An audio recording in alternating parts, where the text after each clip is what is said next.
Ike gets married. Ike and Tina get married in Mexico. Everything's cool. Craig starts growing up. Craig starts looking like Ike's friend, Spider.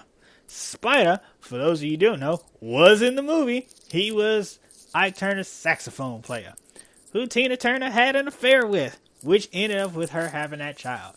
Now, I want you to imagine, you're not even Ike Turner or anything like that. I just want you to imagine that your wife had an affair with one of your best friends, which ended up having a child, and now legally you have to pay for that child and the salary of your best friend in the band. How would you feel? I'm not saying that domestic violence is okay. I'm not condoning it at all. However, if you mix up that much shit with cocaine, somebody's going to get punched in the mouth. And I'm not saying it was right or wrong. I'm not even saying that I understand it all or anything like that. However, if you play with fire, I'm just going to leave it at that. Now, I'm not changing any minds. I'm not trying to change any people's minds on Ike Turner at all. However, I want to say that I went and said all of that, and all people that heard me say was Ike Turner beat up a pregnant woman. That's all people pretty much said. Why? Because it is so easy to demonize a black man. Why is this?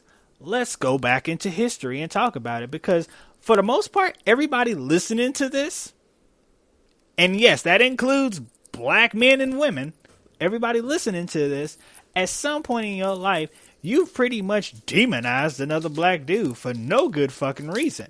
More times than not, you didn't even know you were doing so. Sometimes it could be innocent. Sometimes it could be really kind of fucked up. Now, why is this? Well, we've been conditioned to think this way.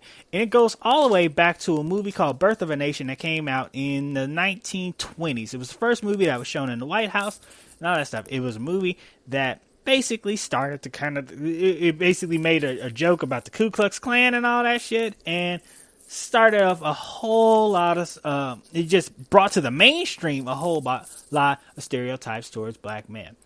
Now, what are some of those stereotypes towards black men? Well, is that we all are just like hypersexualized, extremely strong, sex crazed maniacs. You know, if you ever see like any like old posters about beware of rapists and stuff, there's always a black dude on it. For a long time, black people could only get roles in movies in demeaning roles such as rapists, prisoners, pimps, just any kind of thing that could just be seen as the scum of the earth. Because I say seen as because pimps are cool. I have a different relationship with the pimp culture than anybody else. Now, there are some bad parts of it, absolutely. However, I'm not going to say that all pimps are bad. I will not say that at all. Anyway, but yeah, it's extremely easy to demonize black men because, you know, why the fuck not? People have been conditioned to it for centuries. I'm not kidding. It's been done for centuries. When they used to lynch black men back in the day, and they still lynch black men. I'm talking about the classical version of lynch. When they used to lynch black men, they used to cut his dick off. I'm dead serious. They used to cut his penis off after they hung him up on a tree and stuff. They would take pictures of it, put it on the back of postcards and all that shit. Also true. I'm not making that fucking part up. But yeah, extremely easy to demonize the black man. And I'm going to keep saying it like that so you guys can fucking listen to me when I say this shit. Because there's absolutely no sort of redemption for us when we do something bad. If we do something bad, that's what we're known for fucking ever. For fucking ever. It really is. Let's go back to recent times. Let's talk about Chris Brown. Chris Brown will always and forever be known as the dude who whooped Rihanna's ass. And yes, rightfully so. He that was a horrible fucking thing. Horrible fucking thing.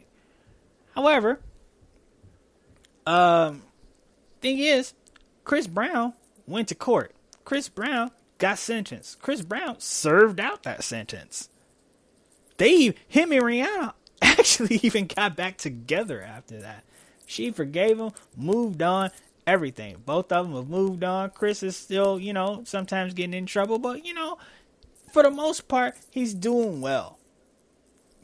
However, no matter what, he just walks around. He's always that guy. And who knows? He could become a dazzling human being or anything like that. I can honestly see, as I'm saying this right now, I can see that this show is going to be used as saying, "Oh, Aaron is pro abusers and stuff." So let's switch it up. Let's go off abuse for a second. But before we do that, is anybody here like Sean Penn as an actor? Yeah, a couple people. Got it. Cool. Sean Penn is an actor. Yes, he is. He was also married to Madonna. You know what he did to Madonna? He beat the living shit out of Madonna. He really did. That's why they're not married anymore. He beat the crap out of Madonna. But people very rarely talk about that. However, anytime Chris Brown is brought into a room, the fact that he beat up on Rihanna is brought up anytime you see him.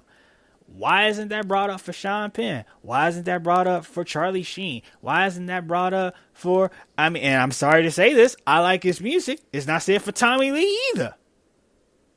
Tommy Lee, also another person who served out his sentence. He went to jail. He served his sentence. Got out. Everything's cool. However, you don't really hear about any of that stuff. Is it because of the color of their skin?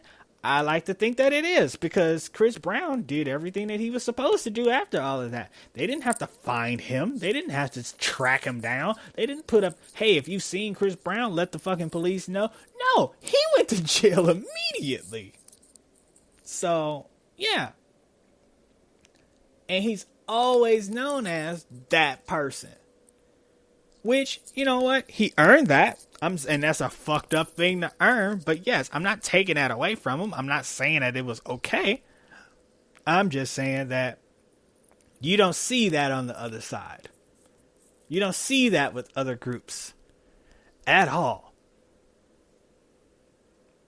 So, yeah. Truly, truly fucking easy to do that. So where does this conditioning come from? This conditioning actually comes from U.S. history.